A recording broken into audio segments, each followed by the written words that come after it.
రఘురామకృష్ణ పరిస్థితి అయితే చాలా దారుణంగా అయిపోయింది. ఎందుకంటే టీడీపీలో జాయిన్ అయ్యారు ఆయన అయితే. కానీ ఎంపీ సీట్ ఆశించారు. ఎంపీ సీట్ అయితే ఆల్మోస్ట్ ఇంక రానట్టే. అది కనీసం ముందన్నా జాయిన్ అయ్యి ఉంటే టీడీపీ ఎక్కడో చోట అలాట్ చేసి ఉండేది, లేకుంటే జనసేనలో జాయిన్ అయినా సరే ఎక్కడో చోట అలాట్ చేసి ఉండేది.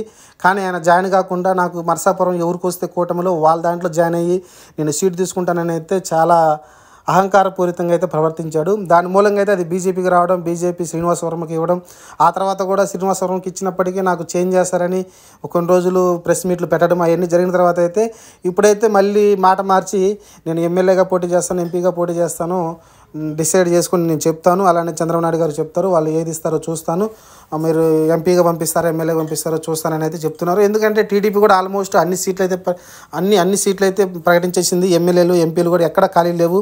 జనసేన తరపున కానీ లేకుంటే బీజేపీ తరపున అన్ని సీట్లు అయితే ఫిల్ అయిపోయినాయి. ఒక్క సీటు కూడా ఖాళీ లేకుండా 175 సీట్లు అయితే అయిపోయినాయి. 25 ఎంపీ సీట్లు కూడా అయిపోయినాయి. కాబట్టి ఇప్పుడు ఎక్కడి నుంచి అయినా తీయాలంటే ఒక మనిషిని డ్రాప్ చేసి ఇంకొక మనిషికి ఈ రఘురామకృష్ణరాజుకి ఇవ్వాల్సి ఉంటుంది, ఎమ్మెల్యే కానీ ఎంపీ కానీ. కానీ ప్రస్తుతానికైతే ఎంపీ సీట్ ఇచ్చే అవకాశం కనిపించట్లేదు. నాకు తెలిసి ఎమ్మెల్యే సీట్ కూడా కష్టమే. నాకు తెలిసి గెలిచిన తర్వాత నామినేట్ పోస్ట్ ఏమైనా ఇస్తారేమో, ఎమ్మెల్సీ లాంటి పోస్ట్ ఏమన్నా, రాజ్యసభ లాంటి పోస్ట్ ఏమన్నా నామినేట్ పోస్ట్ ఏమైనా ఇస్తారేమో తెలియదు. కానీ రాజ్యసభ అయితే ఇంకా 2 years వెయిట్ చేయాల్సి ఉంటుంది. ఎందుకంటే 2026లోనే రాజ్యసభ మళ్ళీ ఎలక్షన్లు అయితే రావచ్చు. కాకపోతే ఎమ్మెల్సీ అంటారా, ఎమ్మెల్సీ మరి వచ్చే అవకాశం ఉంటుంది. మరి ఆ ఎమ్మెల్సీగా ఆయన తీసుకుంటారో లేదో తెలియదు. కానీ ప్రస్తుతం అయితే చాలా ఉత్కంఠగా ఉంది. ఏదైతే చంద్రబాబు నమ్ముకొని ఇన్ని రోజులు పనిచేశారో వైఎస్ జగన్ని వ్యతిరేకించుకుంటూ వైఎస్ జగన్ తరపున గెలిచి వైసీపీ తరపున ఎంపీగా గెలిచి నరసాపురం నుంచి ఆ తర్వాత రెబల్గా మారి ఆయన విమర్శించుకుంటూ వచ్చాడు జగన్మోహన్ రెడ్డిని అయితే. ఇప్పుడు ఫైనల్గా అయితే ఆయన సీటు దక్కలేదు.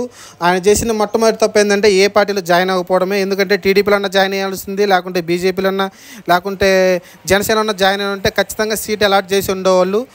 ఆయన అడిగిన ఈ నరసాపురమే వచ్చి ఉండేదేమో. ఎందుకంటే ఒకవేళ టీడీపీ జాయిన్ అయి ఉంటే టీడీపీ నరసాపురం సీట్ అట్టి పెట్టుకుని ఉండేదేమో రఘురామకృష్ణకి ఇవ్వాలని. అలానే జనసేన కూడా అడిగి ఉండేది నరసాపురం సీటు, ఎందుకంటే ఒకవేళ జనసేనలో జాయిన్ అయి ఉంటే. కానీ అలాంటిది ఏం లేకుండా లాస్ట్ వరకు ఏ పార్టీకి అయితే నరసాపురం టికెట్ వస్తుందో ఆ పార్టీలో నేను జాయిన్ అయ్యి ఆ సీట్ నాకే ఇస్తారని చెప్పడం అనేది అహంకారపూరితం అనిపించింది. ముందు నొయ్యి వెనక గొయ్యి పరిస్థితి అయితే ఇప్పుడు నడుస్తుంది. ఇప్పుడు ఎటు కాకుండా పోయాడు అనుకోవచ్చు. ఎందుకంటే అటు ఎంపీ సీటు పోయింది. ఎందుకంటే స్టార్టింగ్లోనే కనీసం ఒక నెల క్రితమైనా జాయిన్ అయి ఉంటే కనీసం ఎంపీ సీట్ ఎక్కడన్నా చోట తూర్పుగోదావరి పశ్చిమగోదావరి ఎక్కడో చోట ఖచ్చితంగా టీడీపీ అలాట్ చేసి ఉండేది. కానీ నరసాపురమే కావాలని పట్టుబడి కూర్చున్నాడు కాబట్టి టీడీపీ కూడా తగిన న్యాయం చేసింది. అలానే చంద్రబాబు నాయుడు కూడా చాలా టాక్టిక్గా అయితే బంధించేశారనమాట. ఇప్పుడు వైసీపీకి ఎట్లా పోలేడు కాబట్టి 100%, బీజేపీ మటుకు ఆల్రెడీ ఆ సీట్ ఇచ్చింది కాబట్టి బీజేపీ మార్పు చేసిందంటే ఆల్రెడీ సీఎం రమేష్ లాంటి వాళ్ళకి, పురంధరేశ్వరి లాంటి వాళ్ళకి, అలానే మన సుజనా చౌదరి లాంటి వాళ్ళకి, చాలామంది బయట వాళ్ళకి వచ్చిన వాళ్ళకి ఇవ్వడం చూసాం. ఆ గీత లాంటి వాళ్ళకి, వైసీపీ నుంచి వచ్చిన వాళ్ళకి ఇవ్వడం చూసాం, కాంగ్రెస్ వచ్చిన వాళ్ళకి సీట్లు ఇవ్వడం చూసాం. స్వతహాగా ఇచ్చింది శ్రీనివాసవర్మకి ఇంకో సీటు అంతే తప్ప మిగతా అన్ని కూడా బీజేపీ అవుటర్స్కే ఇచ్చారు. కాబట్టి ఈ సీటు మార్చారంటే చాలా గొడవ అయిపోద్ది. బీజేపీ బయట వాళ్ళని చూసుకుంటుంది తప్ప సొంత పార్టీ వాళ్ళని చూసుకున్నది ఆ విమర్శ అయితే వస్తుంది. అందుకనైతే వాళ్ళైతే మార్చే ఛాన్స్ లేదు. కాబట్టి ఫైనల్గా అయితే రఘురామకృష్ణరాజుకి దిక్కుదోచిన పరిస్థితిలో టీడీపీలో జాయిన్ అయ్యి సైలెంట్గా అయితే ఉంటున్నాడు. ప్రస్తుతం నిన్న జాయిన్ అయిన తర్వాత ఏదో ఒకటి వాగేవాడు, కానీ అలాంటిదేమో వాగకుండా సైలెంట్గా అయితే వెళ్ళిపోయాడు.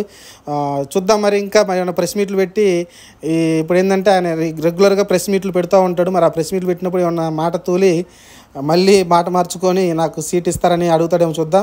ఖచ్చితంగా లాస్ట్ మినిట్ వరకు అయితే నాకు సీట్ వస్తుందని చెబుతాడు. చూద్దాం మరి ఒకవేళ ఆయన టాక్టిక్స్ ఏమైనా ప్రయత్నం చేసుకొని ఏమైనా సీట్ సంపాదిస్తాడేమో.